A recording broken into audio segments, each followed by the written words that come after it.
people will have their cars stolen often, and then the car is retrieved, right? Yeah. Some kids take it for a joyride and then they abandon it and no consequences. Good for them.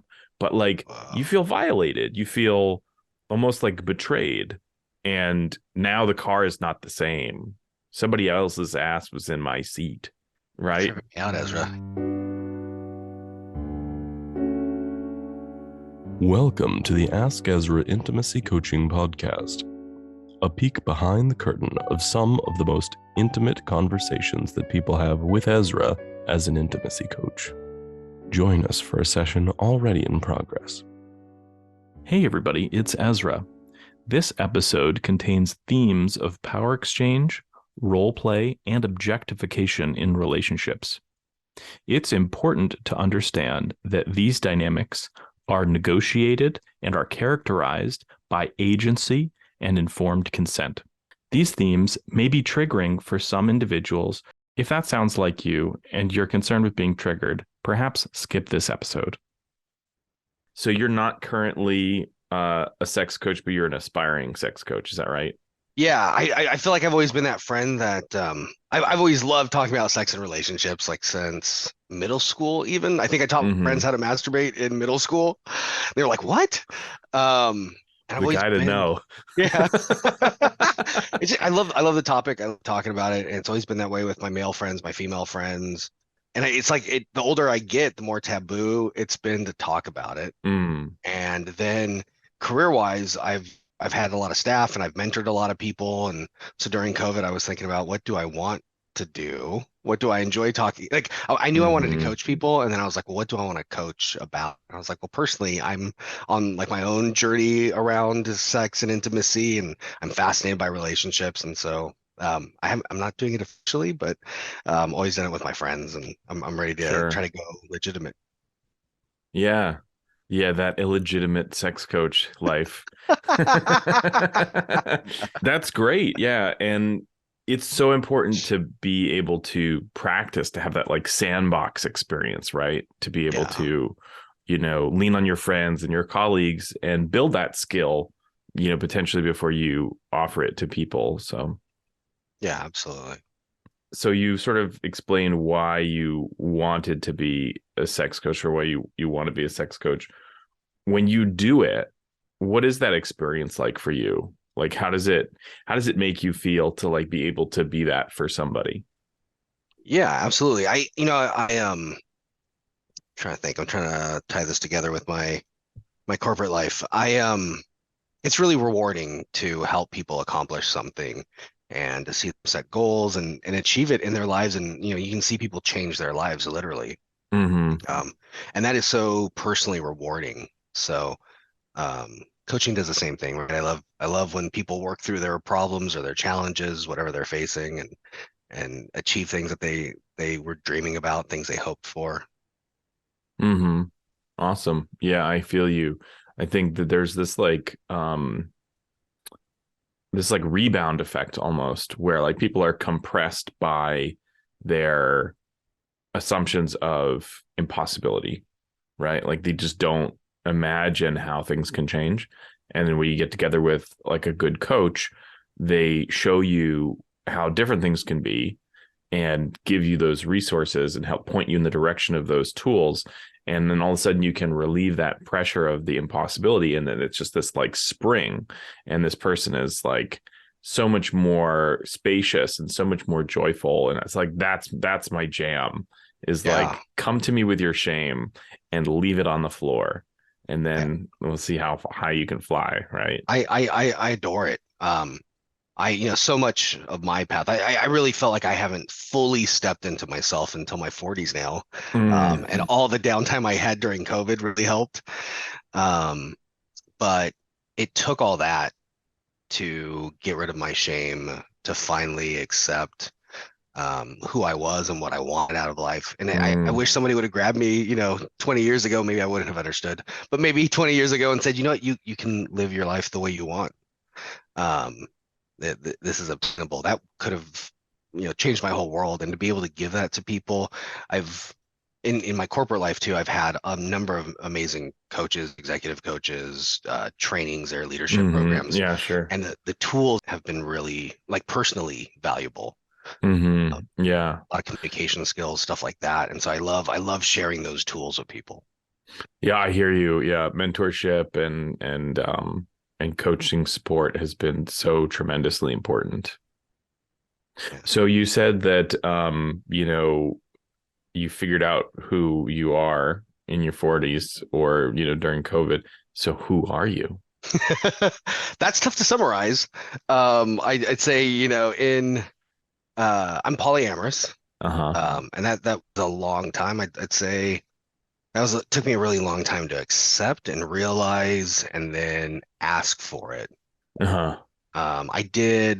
I lived in a quad when I was in my 20s, and Uh-huh. with my high school girlfriend who later became my wife, we tried a number of things like skiing, and we had really close friends as well. Um, but I kind of self-rejected that as like, oh, that was a phase when I was young. Yeah. And oh, like that created chaos in my life. So I gotta grow up. Um, and so I kind of put that aside there. I didn't know I was kinky until a couple of years ago when I was telling my friends about a date I had gone on, and they were like, "What?" I was like, "No, isn't that just like guy stuff?" And they were like, "No." And then I think my niece sent me a kink test. We talk openly about like our relationships and stuff. And so she sent me a kink test, and I took it, and I was like, "Oh, I'm kinky. Okay." Um, so that was helpful to find out. And then I think it's just the that exploration of leaning into the kink and finding compatible partners really helped Mm-hmm. me, kind of navigate the details and the nuances of where my kinks are. Um, and I've tried really hard. I felt just like in society in general, my family's really religious. Obviously, at work, you can't talk about sex or anything sexual. Um, those were always topics that I avoided sharing, and so it was really something I kind of kept to myself. Mm-hmm. Uh, Yeah. my last partner, my last like long partner, she was very vanilla, and so that also kept me kind of constrained inside myself and in my head. Mm-hmm. Uh, and so letting those things out, seeing how people react to it, made me feel a lot more confident and able to express that side of me that I feel is like 80% of who I am. And I'd held it in and made it, 5% of who I was. Yeah. Well, welcome. Thank you. I Welcome appreciate it, to the man. the outside of the closet, Yeah. I think it's really it's interesting. I think a lot of people cannot imagine that there is a closet for people who are kinky or polyamorous.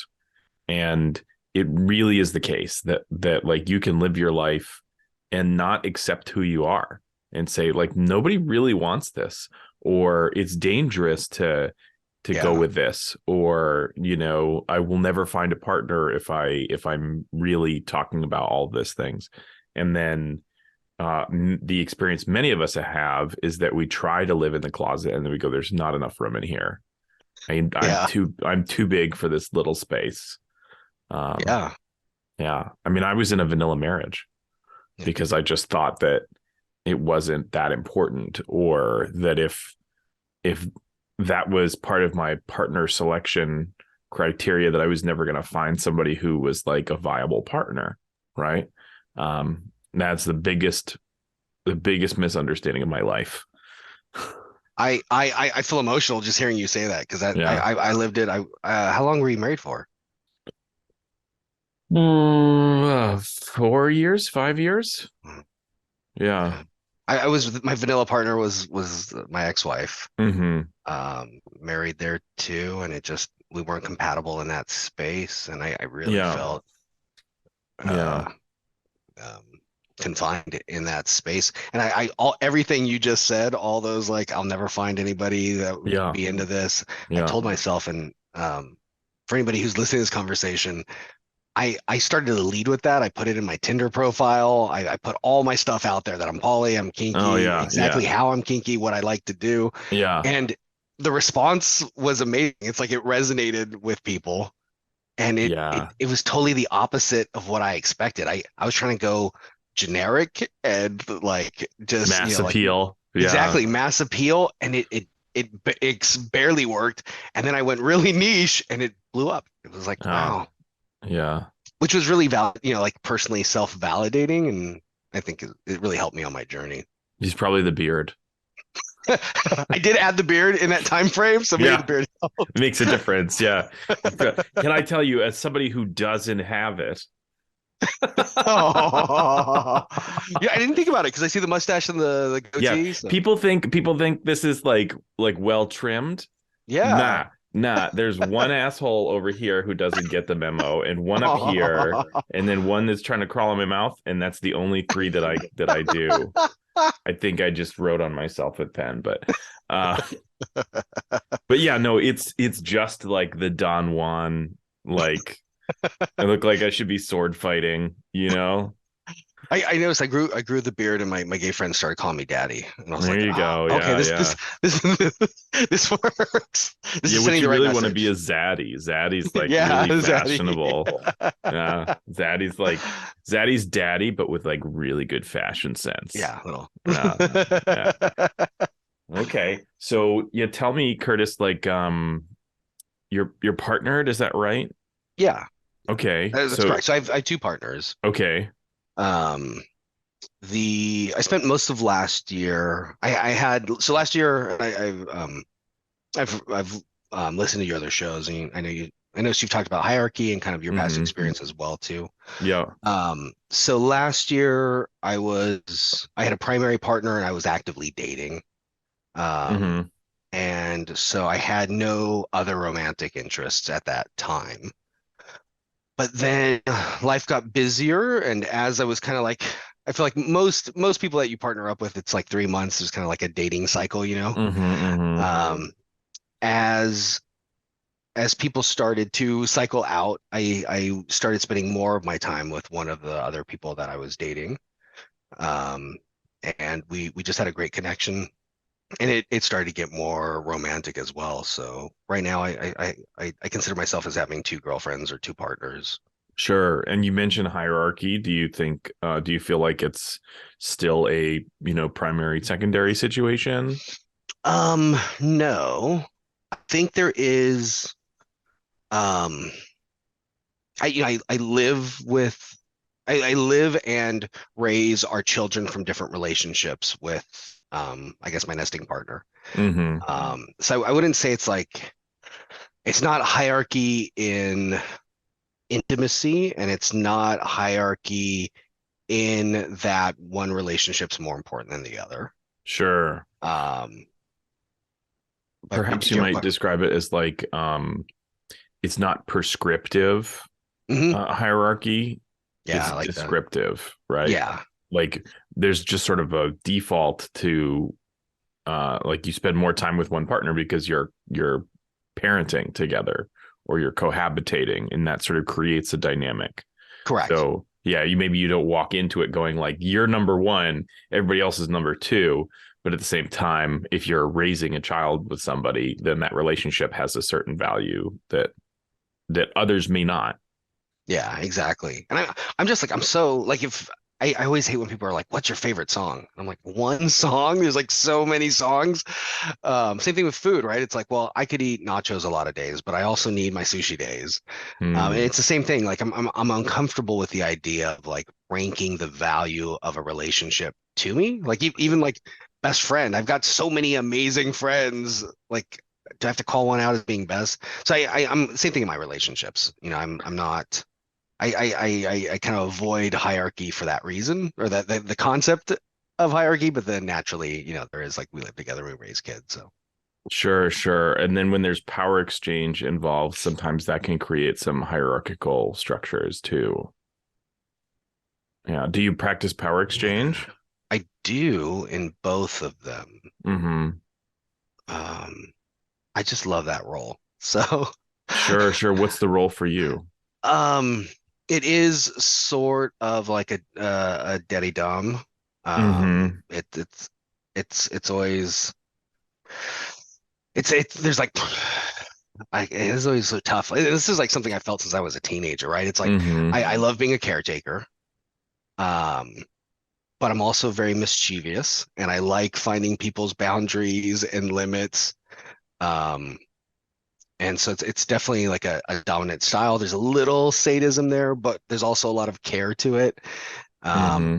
and I like working them up into a frenzy and myself into a frenzy where I just lose control. So that almost feels primal to me too. There's like a little primal element as well because it's like I want to turn off my brain. I want to be so worked up my brain turns off Mm-hmm. and like be very in the moment, very flowing. So primal sadistic caregiver daddy. Yes, perfect. Awesome.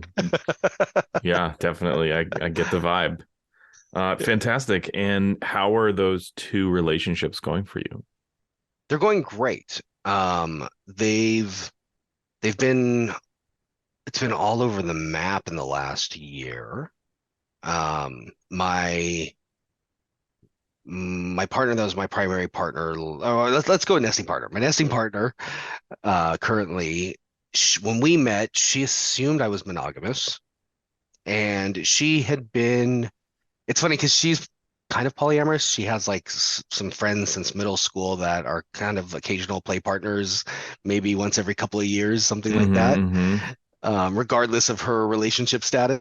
So she's always been kind of poly, but it had never been anything that was discussed or formally like put on the table with her partners.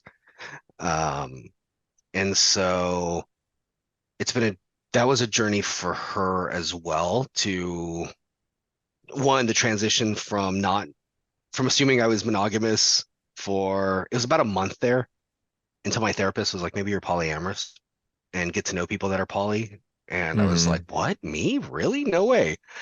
Um, and so she was there for that transition. And then I think the different like statuses that I've gone through, that's been a journey that she's accompanied me on. And she's been really supportive through that. Mm-hmm. And then my other relationship, we're at a little over a year now. And that one's flowed really naturally. I think we knew I had already been better in touch with myself, so she knew who I was when she met me. She knew Mm-hmm. of my other just everything going on in my life. So that one's gone really well. Um, and it's been interesting figuring out NRE and having to balance. I don't know that I've ever had to balance multiple romantic interests Mm-hmm. before. New relationship energy is NRE. Yes, Yeah, yes. just checking. Um, and just to balance my time has been really tricky as well. Mm-hmm. I'm honestly maxed out at two partners. I hear people have Sure. more, and I'm blown away that that's a thing. Polysaturated, right? Yeah, like I'm full at two. Yeah. It was easier when I was dating. I think, casual partners obviously was a little easier, but You got less once, emotional energy. yeah, exactly, and also less time with people. It's nice. Mm-hmm. I think I'm something about me that's a little demisexual as well. It's Mm. way more fulfilling to have feelings. It's way more fulfilling to deeply know somebody. Um, so, Yeah. I but I'm want to trying. say I'm Demi, but then every once in a while I just like see somebody and I don't know them at all. And I would bite off my pinky finger for one night. I feel like I've been trying to process this for myself as well too. Like how how content am I in my current situation? Mm-hmm. And if I have needs that will change, I'm trying to be thoughtful so that people have the expectations. Yeah. And What mhm. I was gonna say, so you mentioned that managing your time and balancing those two relationships is a challenge. Were there any challenges that you wanted to talk about in this context of intimacy coaching today?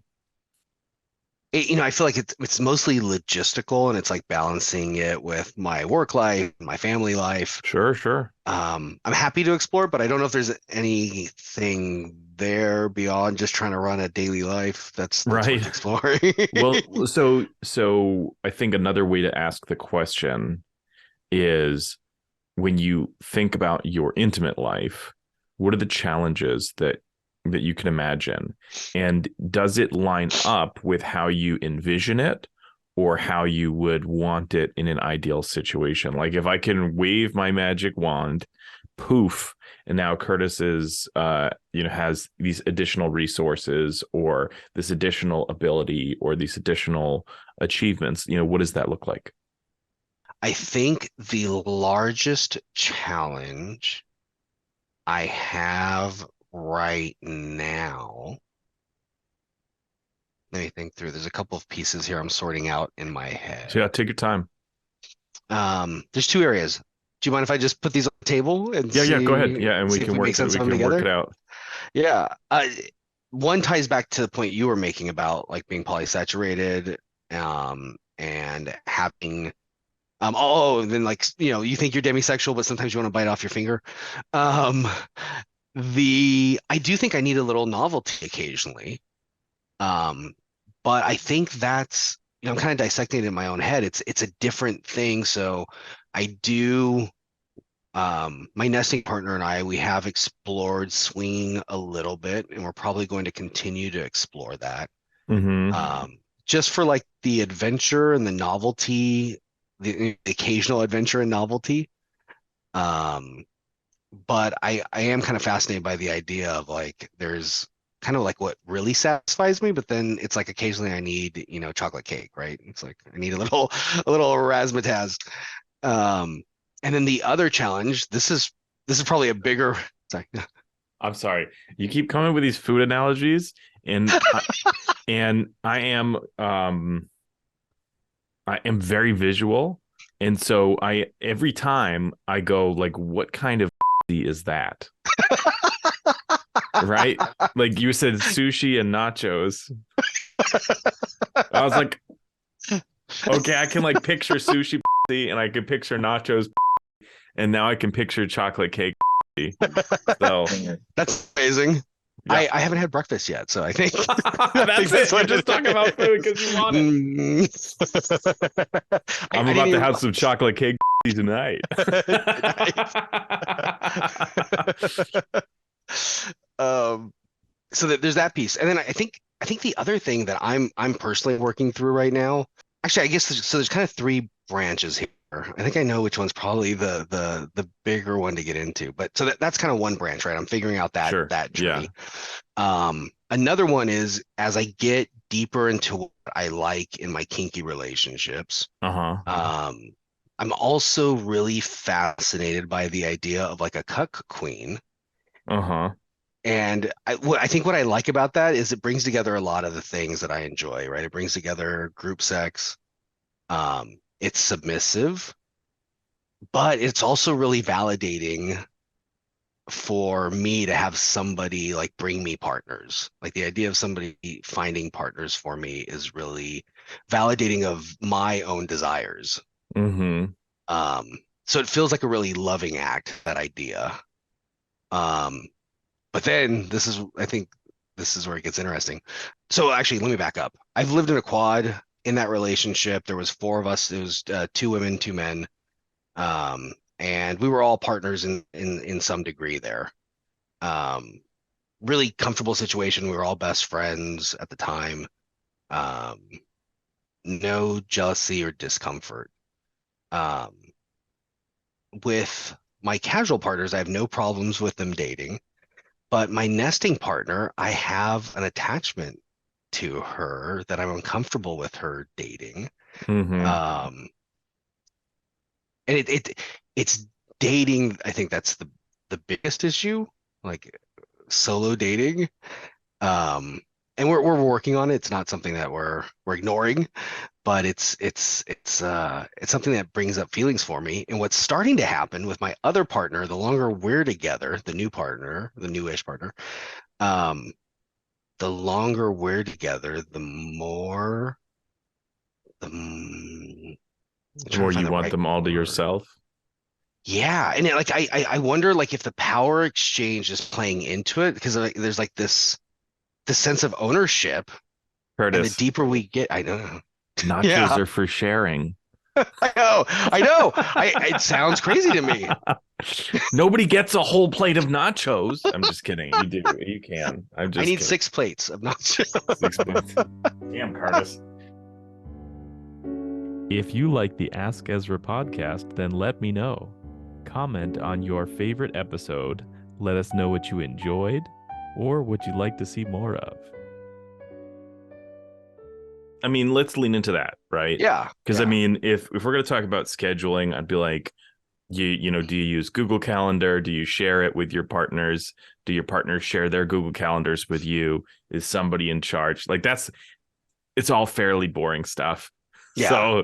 So let's talk about like jealousy and possession, right? Yeah, let's do it. So like what comes up for you if you imagine two different scenarios, right? So you're imagining your nesting partner having casual fling, or you're imagining your nesting partner like seriously getting involved with somebody like romantically.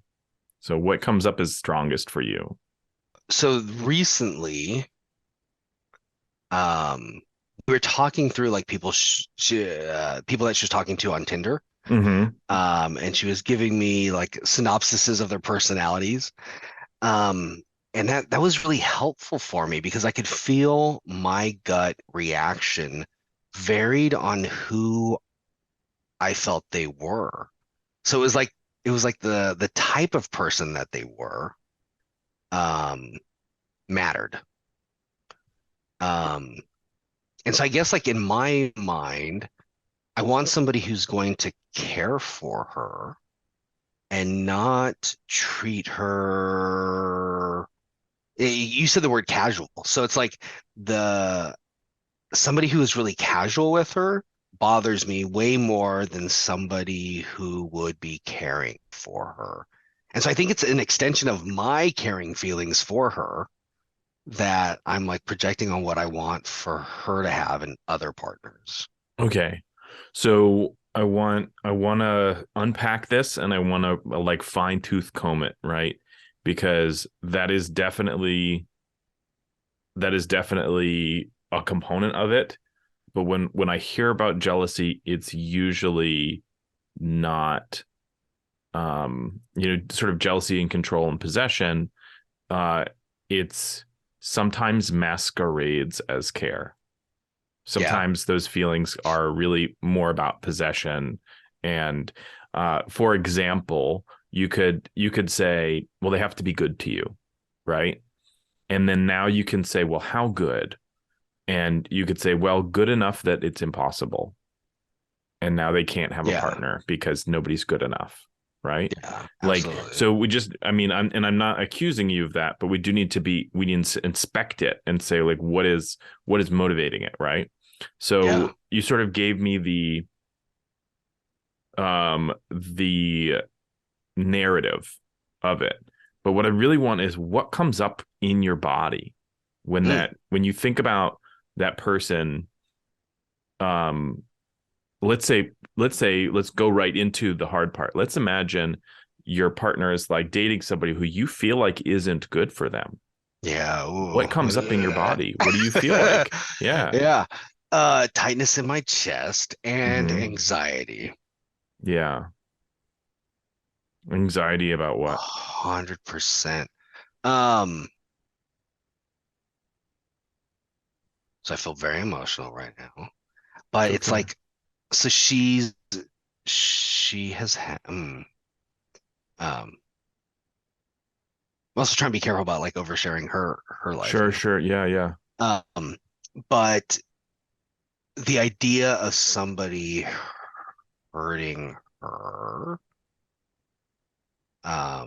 is really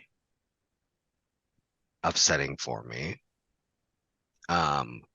That's such a strong feeling in me that I have wished at times I had time travel abilities to go back and save her. change situations in her past, Yeah. Um, so the idea of somebody hurting her now is really upsetting. You're saying what feelings come up for me? But the question was, I think they're bad for her, not necessarily that they are or that Well, they and did we're not anything. evaluating the logic of it right now. I Okay. really just want to focus on like what is happening in your body, what happens to you. You said your feelings are getting really emotional, right? Is Yeah. it anxiety? Is it sadness? Is it anger? Is it suspicion? Is it like what's happening? So definitely like protective sadness that becomes anger. Okay, and this is a really provocative question, Yeah. right? If it goes totally south, what happens? If what goes south. Now, let's take the fantasy, the dark fantasy. Let's take it a step further, right? She's dating somebody you don't like. Okay. Let's say she continues to date the person you don't like and she gets heartbroken or she feels mistreated or whatever you imagine happens. Now, how does it feel? So that's interesting. It's more, a lot of it's about, sorry, let me take you through what's going on in my head. Mm-hmm. Um, a lot of it is about the anxiety. So, like she deserves a ton of love and care. Um, like the idea of somebody treating her as disposable or temporary is really upsetting for me. Mm-hmm. And then secondarily, if it's so in a lot of those in those fantasies in my head, that person's not around a lot, right? But you're saying they continue to date. So then what's the problem with somebody that continues to date? So that would be upsetting for me in the moment. Um, I didn't mean to specifically no, it's suggest a particular yeah, conclusion, but to sort of like follow that farther, right, right? yeah, So if for you it's that person who makes a bunch of promises and never shows up or something, and so they're not around, yeah, it's like over. Maybe that's the conclusion. It doesn't have to be like they're serious, right? yeah. And so I think what I'm worried about is like her distress through that. Mm-hmm. Um, and I worry about what that means for how she feels about herself, and I'm scared of her sadness. Mm. Um, That's a big one right there. You're scared of her sadness. uh, and then I'm like thinking about like myself trying to support her during that sadness and that being very heavy. Um, and then I'm trying to think through the other scenario too, though, because there's an interesting one there too. Let's say it's somebody who stays around, and that goes through it. I think it's the imagining two slightly different scenarios. The first one being this like, person who's gone quickly or somebody who lingers but then leaves her hurt. Mm-hmm. It is about her sadness. So it's her sadness and my stress during this, just the sadness too. Um, Yeah. but I worry about major disruption there and just like her mental health. And yeah, I think those are the main things that come to my mind. So I feel like once things are done and over, then that anxiety's gone. But it's the fluctuations in the interim that really are what scare me. Mm-hmm. Yeah. Well, and I was just about to say, I didn't hear you name it by name, but it kind of feels like it's coming up is that there's fear. Yeah, Yeah. yeah, Well, and fear, the thing about fear is there's three kinds. There's real, exaggerated, and imaginary. And so can you pick this apart and figure out which category it falls in, right?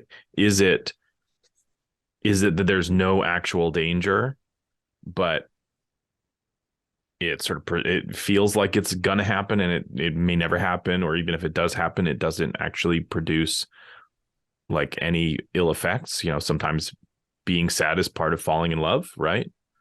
Um, if you were to protect her from every bit of sadness, you would have to lock her in a cage. I know. I know. Like, not recommending. Occasionally, outside of playtime, right? Once a week. Well, but is it exaggerated, or is it real, or is it imagined, right? What are the three categories again? Real, imagined, and exaggerated. Exaggerated. Yeah, exaggerated. I think I put exaggerated in the middle because it's a little bit of real and a little bit of imagined. Right? I'll take it. Yeah, a little spectrum there. Yeah. So definitely not real because it's unfounded in my current reality. I'd say at this point it's imaginary. Maybe it's towards exaggerated a little bit because it's based on past experience, past things slightly. Mm-hmm. But it's a different world. It's a different life today. So it is somewhat imaginary. It's probably mostly imaginary. Mostly imaginary. Okay. Yeah. And the other question too is, in this, daddy dom little girl, or however you would describe your dynamic, you can opt in as a pair for some protecting behavior. Yeah. Right. And it can serve either one of you. Like, you can have a partner who feels really secure and like feels like they take the risks they take, they deal with the consequences they deal with, but you need to feel like you're protecting them to feel safe, right? So you could have a mechanism that really doesn't serve them at all, but doesn't hurt them, right? But it serves you. Or you can conversely have something that really does protect them and serve them, or it can be somewhere in the middle. Yeah. It's almost always something in the middle, but you got to think about what is real. And another way to think about it too is, Curtis, you've had your heart broken. Yeah, definitely. You're still alive. Yeah, 100%. Yeah. Yeah. And are you better for it? Yeah, 100%. Yeah. True. So if you keep your nesting partner from heartbreak, you're keeping them from growing. Wow. Yeah. It's a very poignant point you make there, Ezra. Well, Yeah. I mean, it's just ways of thinking about it, right? Yeah, it's true. I think I do struggle with the dynamic as well because part of me doesn't want to lose touch with the power dynamic too. And like she's invited me in in some ways to help me evaluate these people as potential partners. Like give me feedback. Or like, do you have any questions you would ask them to get this sense about them? I feel like part of that pulls on our dynamic, right? Like part of it's me being protective in our relationship and caring for her. But then also like what's healthy too. Like what makes sense in a mature adult relationship. Yeah. And like her, her independence and her sovereignty as a person. Yeah. Well, I mean, I have an answer for you. It's not a neat and clean answer. It's like a nachos answer. Okay. But what is okay is what feels good for the both of you. Yeah. If it doesn't, we talk about like creating a container. And I think in BDSM, we have a lot of different ways to create that container. And I think the most recommendable one is let's have fun. And if at any point either one of us is not having fun, we're off track and we need to stop and figure out where we've gone and get back on track, right? And so similarly, you can create a container with your partner and say, I want to feel good about your dating. And if I'm not feeling good about it, then I want to first inspect my feelings, take ownership of those feelings, and then come back and say, this is how I'd like to do it different. Because I want you to be able to date. I want you to be able to have a partner. I want you to be able to get heartbroken if that's what the universe allows. But I need this to feel like I've done my job, and that you feel protected and resourced, right? Yeah. Let me give you a really silly example. So I was in a polyamorous relationship, and I had just come back from a business trip, and I came back to a cold and empty house because my partner was off with a different partner. And I had my partner go off with different partners before, and it didn't bother me the way that it bothered me this day. Mm-hmm. And I had to really be like, what's the issue, right? What is the issue? And the issue was really my feelings. It wasn't anything they did. It was that I felt like I had been abandoned. And so I said, okay, well, how can I continue to let them have that agency and that freedom and create a situation where I feel cared for, right? And it was like a package. It was like a little care package. Write me a note so I come home to a note, right? Cook me some dinner and then put it in the fridge so I can microwave it and have like a home cooked meal when I just got off of like a 24-hour, business trip, quick turnaround kind of thing, which is really tough because you spend so much time traveling, right? And that really made a difference for me, right? They weren't unsafe. They weren't unfaithful. They weren't an issue, but I came home feeling insecure. And I said, well, what can we do to help me feel secure? And that was a pretty simple, so she made dinner that night. She made 2 portions instead of 1. She left 1 for me. I felt remembered. I felt cared for, and she got to be with her other partner. Yeah, that's great, man. And it really wasn't about her, right? Yeah. It was about me. Yeah. And that may be sort of what you're coming up against, is that like her behavior, maybe not the thing that's giving you fear and anxiety. It's just who you are and where you're at. And she may be able to put you at ease without really changing much of her behavior, but maybe not. Yeah, no, absolutely. And we've been really good at working through things like that in the last couple of years. And it's been nice to unpack it to this point. It's been really an interesting process to think through, like what it actually is that bothers me. I think like Hana used to have this the system of asking like 3 whys or 5 whys, and it's to like get beyond the initial surface of the problem. And so like in this case, not just going, okay, well, I feel jealous, so I'm uncomfortable here, let's stop. But to go, okay, well, why is that making me feel this way? And what's the actual feeling? I appreciate you taking me through like what's the feeling that comes up, and what's the stories that I'm telling myself to get deeper at it. There's another thing I want to hint towards without making any accusations, but something that happens a lot in heterosexual relationships is a sense of possession, right? Especially in, America's very consumer based, and we were all raised monogamous pretty much.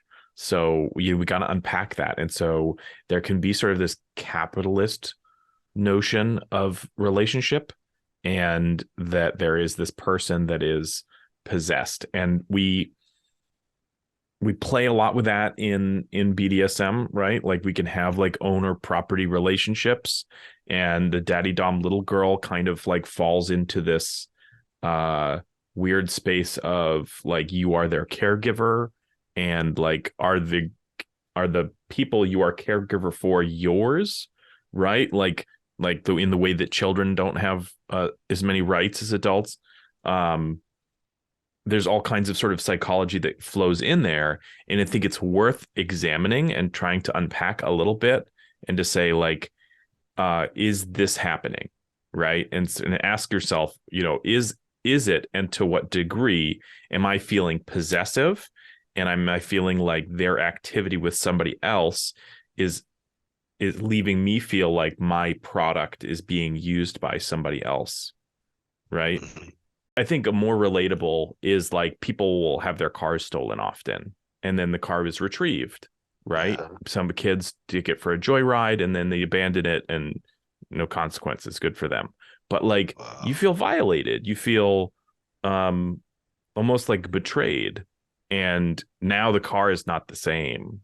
Somebody else's ass was in my seat, right? Tripping me out, Ezra. Yeah. Yeah, well, but then if that's the feelings that are coming up, I mean, you have to remember that these people are not objects, and that, Yeah. capitalism is a construct. And if it influences your relationship in ways that you both consent to, that's your liberty to do so. But if it's happening without knowledge, if it's happening without mindfulness, without awareness, it can lead to some toxic activity, toxic behavior. Yeah. So you brought up the possession thing, and I do. There's no doubt that like part of my love and my sex is based on a feeling of possession, and my partners want to be possessed. That is part of the exchange. Mm-hmm. Um, And that's valid. I want to just make sure that no, I'm not putting that down at all. no, I hear you, but then I do have to self-examine too, right? Like, is it beyond the play, and how far does it extend? And I think what happens is over time that grows. I think that's what I'm starting to notice about myself. But I still was like, well, I don't know if it's exactly possession. But then you brought up your metaphor about somebody stealing my car and just going for a joyride and not bringing it back in the same shape. And that pisses me off. But if somebody was like, hey, can I borrow your car? And they brought it back and they filled up the tank and they took care of it, I'd be very happy that my car was taken care of. So maybe there is a possession parallel. Because it is similar. It's like if somebody took care of her and brought her back healthy and happy, I don't feel that same anxiety. But if they brought her back emotionally hurt or sad, that's really upsetting for me. Yeah, I hear you. Well, to take this analogy to absurdity, Okay, let's go. let's say you got a Jeep, okay, and you just drive it in the city. You have a Jeep, but you don't ever take it off road. And you got a friend who goes, man, that Jeep would do great in the mud. No way, man. What if the Jeep really wants to go in the mud? Right? Yeah, What if you're not way. doing that? There are some things that are risky. There are some things that involve like real, substantial, emotional, physical risk. They're still worth doing, Yeah. Like I think a lot of times like impact play is something that really freaks some people out, right? And it's like if you're not doing it and they want it, that you're denying them their experience for your comfort. Yeah. Right. And so I think this one's helpful. I like this absurdity one because this one is where it's like it's clear for me that people are different than the possession. Because no way you're taking my car and doing something to my car that I wouldn't do to my car. No way. Your cars don't have wants and needs, right? It's an object. Yeah. But your partners do.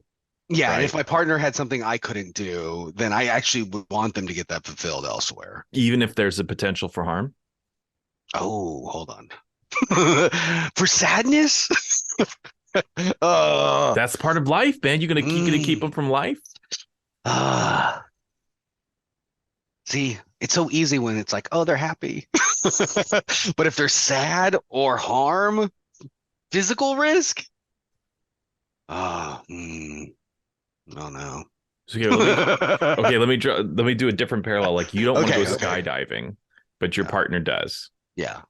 And you got a friend who loves skydiving, goes, well, we'll go tandem. Right? Yeah. There's a chance they could get hurt. Yeah.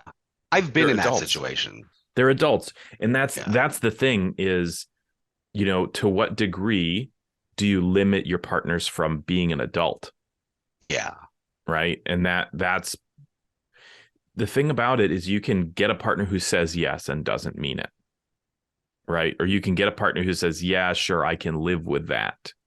And then if they don't really feel okay with it, then in the end, it's going to lead to resentment. Yeah. And that's really clear and easy for me. There's no, I'm thinking about the different scenarios. The having different experiences with different people, especially if it's something that they're trying to figure out for themselves or something like an experiential thing, that's a lot easier. Like that seems really straightforward to me. Yeah. I expect the same thing for myself too, right? It's like it's part of my own agency to be me and live my life. Um, so that that one's easy. I think the hard it's about anything that triggers sadness for me. That's where it gets really uncomfortable. But then it's that gradient of like, well, I could keep her in a cage and she could have no life and avoid that sadness. Where's the line for what respects her agency versus my comfort? I don't know if I like comfort, but where's that line, right? Yeah. And it's the answer is less important than the fact that you're asking the question. Right. Yeah, Because the yeah, answer can change. Right. yeah, That it's 100%. gonna change. People change. Right.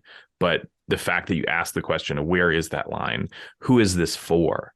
Right. And Yeah, if you find a protocol that is just for you, Curtis, but it helps you feel more secure and it helps you give them permission to do the things they want to do, then that's worth doing. Even if it doesn't hinder them, but it doesn't serve them and it helps you, it's still worth doing.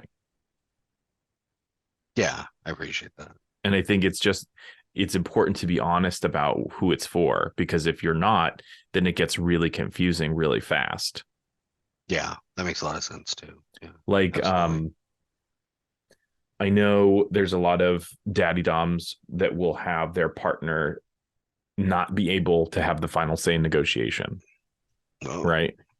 So like they'll say, oh, sure, I'd love to play with you, but you have to ask my daddy. oh yeah, Right. yeah, yeah. And then that can be just to help the daddy feel good. Right.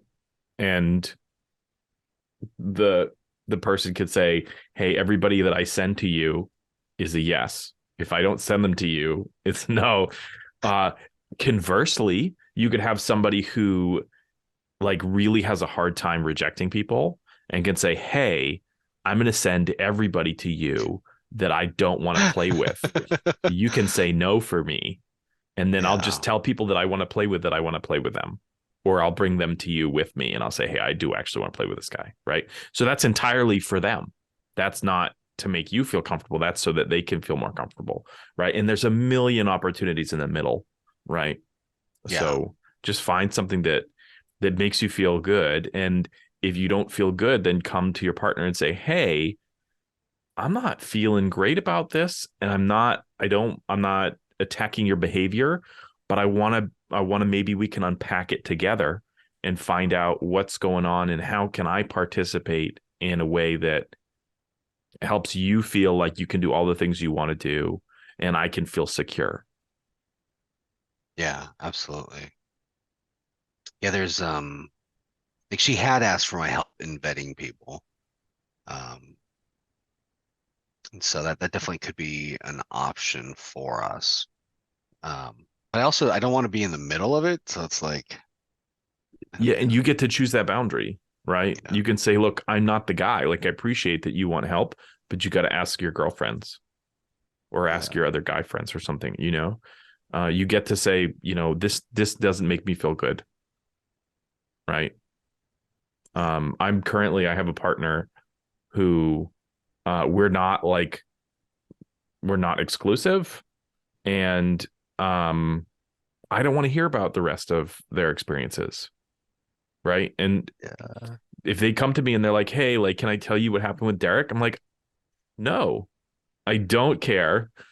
I hope you get all the resources you need, but it's going to make me feel like our time is not valuable, that we're spending time together and you want to talk about Derek, right? We have yeah, better yeah, things to do.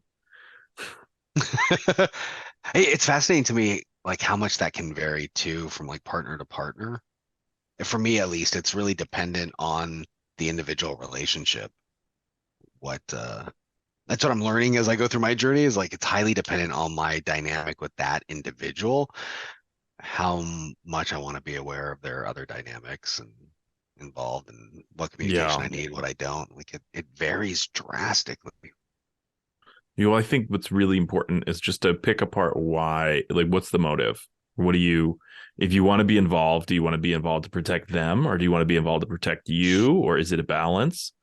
You know, and Yeah. none of those are like bad answers.